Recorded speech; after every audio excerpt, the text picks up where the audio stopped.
अस्सलाम sir, my name is Fahad Shaikh और आज का जो मेरा टॉपिक है वो error and sources of error. तो सबसे पहले डिफ़ाइन किया गया है सोर्स एरर मीन्स एरर होता क्या है।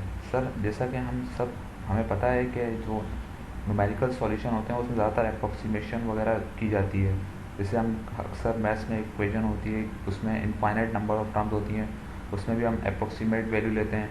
और इसी तरह से मतलब वो जो सब फैक्टर्स होते हैं, ह्यूमन एरर, या फिर हम कह सकते हैं कि कुछ चीज़ें जो होती हैं मतलब कि हमारे रिसोर्सेज नहीं होते उन चीज़ों के लिए, वो सब चीज़ें मिला के एरर जनरेट करती हैं। हमारे न्यूमेरिकल सॉल्यूशन में भी कंप्यूटर के रिसोर्सेज भी हो सकते हैं, किसी भी तरह के रिसोर्सेज होते हैं, वो एरर जनरेट करते हैं। और सर ये एरर जो हैं ये बहुत मतलब हमें इनको देख के साथ साथ लेके चलना पड़ता है, बिकॉज हम इन्हें इग्नोर नहीं कर सकते। बिकॉज एक छोटा सा एरर भी हमारे लिए मतलब बहुत बड़ा मसला बना सकता है। जैसे कि अगर हम फॉर एग्जांपल बात करें रॉकेट साइंस की, मतलब जिसमें रॉकेट्स वगैरह सही होते हैं, सर इनमें अगर हम माइनर सी भी मतलब किसी चीज़ को नेगलेक्ट कर दें तो वो अल्टीमेटली हमारे लिए एक बहुत बड़ा मसला बन जाएगा। जिससे कि अगर एक रॉकेट है उसमें हम ऊपर मतलब स्पेस के अंदर अगर किसी चीज़ को मतलब एयर प्रेशर वगैरह को इग्नोर कर दें कि वहाँ पे एयर है या नहीं है, मतलब ये छोटे छोटे एरर्स, उनमें माइनर सा डिफरेंस आ गया, तो सर ये अल्टीमेटली पूरे हमारे सिस्टम को ख़राब कर सकते हैं। मतलब पूरा जो वो जो ऊपर स्पेस का प्रोग्राम होगा वो पूरा बिल्कुल ख़राब हो सकता है, क्योंकि उसमें हमने मेजर बिल्कुल छोटी छोटी चीज़ों को देखना है, और अगर वो हम इग्नोर करना शुरू कर देंगे तो एट द एंड हमारे पास छोटा सी मिस्टेक ऐसे मतलब मामलात में बहुत ज़्यादा बड़ा मसला बन सकती है।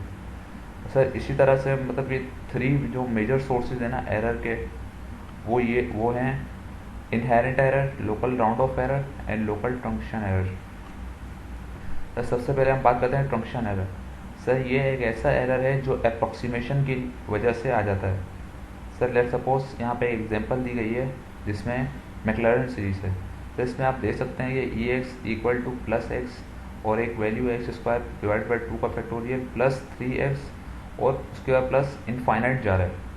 तो जब हम इसके अंदर यहाँ पर अगर x की जगह 0.5 पुट करते हैं और फिर जब हम उसे कैलकुलेट करना शुरू करते हैं तो हम उसे इग्नोर कर देते हैं। मतलब ये थर्ड वैल्यू हम कहते हैं कि बहुत माइनर स्मॉल हो जाती है, एक तो उसमें क्यूब आ रहा है तो हम इसे इग्नोर कर देते हैं और हम स्टार्ट की 3 टर्म्स को एज अ कैलकुलेशन में लेते हैं।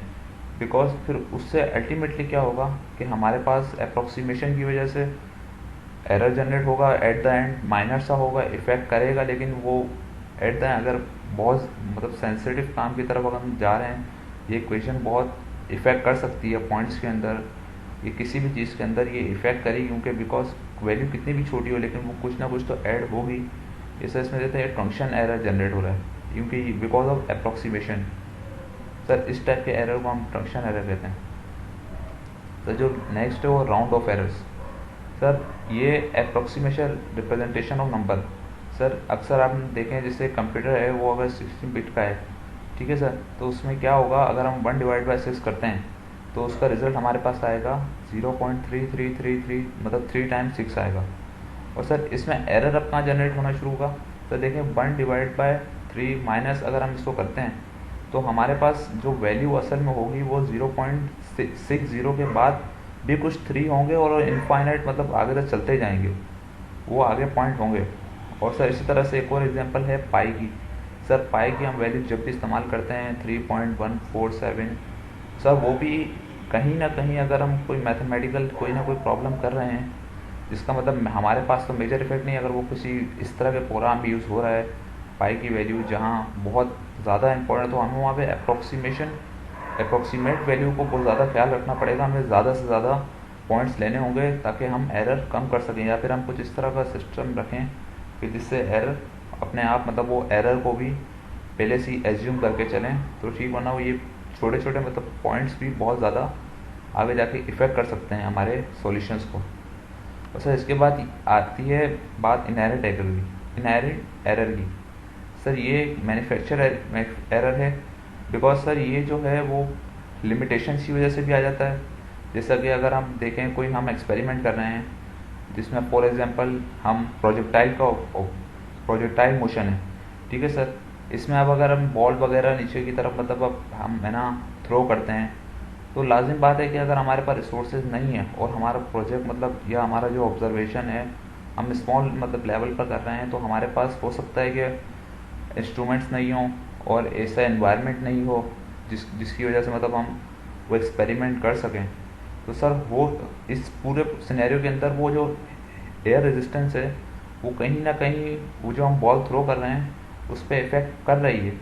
और वो जो जो बॉल फेंकते हुए जो कैलकुलेशन हम मैथमेटिकली कर रहे हैं वो अप्रॉक्सीमेटली कहीं ना कहीं मतलब माइनर सा ही इफ़ेक्ट करेगी, लेकिन एरर वो जनरेट करेगी। जिस तरह से सर हम देखते हैं गाड़ी हाईवे पे जब चलती है स्पीड में ज़्यादा स्पीड होती है तो एयर एयर प्रेशर भी ज़्यादा आ जाता है।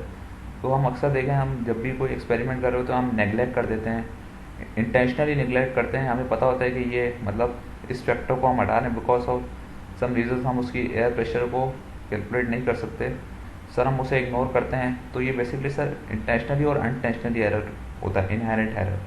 बिकॉज इसमें हम कुछ चीज़ें खुद अपनी तरफ से इग्नोर करते हैं ड्यू टू लिमिटेशंस और कुछ अदर कंडीशंस, लाइक हाईवे वगैरह पर गाड़ी की कोई हमें स्पीड वगैरह करनी है तो रिसोर्सेज वगैरह का मसला हो सकता है। इस तरह सर ये प्रोजेक्टाइल की एग्जांपल दी कि किस तरह से प्रोजेक्टाइल के अंदर एयर रेजिस्टेंस को हम नेगलेक्ट करते हैं अक्सर। हमने मैथ फिजिक्स वगैरह में जब हम कुछ कर रहे होते हैं प्रोजेक्ट वगैरह स्मॉल।